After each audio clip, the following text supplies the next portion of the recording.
ऐसन पलंगिया बनई ह बलमुआ, हिल न पावे अलंगिया गोरा।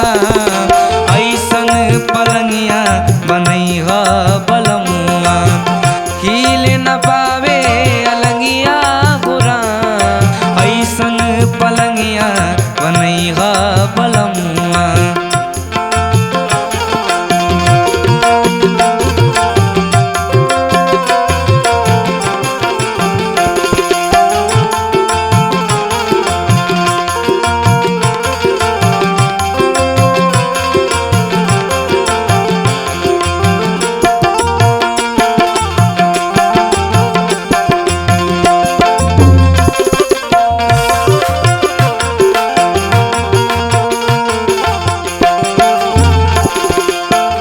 पहिले त बसवा के पटिया बनई ह, पहिले त बसवा के पटिया बनई ह। सुंदर बिछई ह जसनिया, पहिले त बसवा के पटिया बनई ह। सुंदर बिछई ह जसनिया,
पहिले त रेशम के चोली पहिरई ह,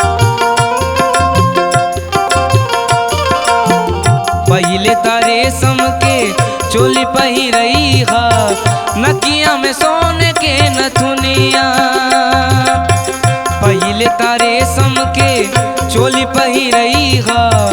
नकिया में सोने के नथुनिया, अब कैसे भार सही गई देंगिया, अब कैसे भार सही गई देंगिया।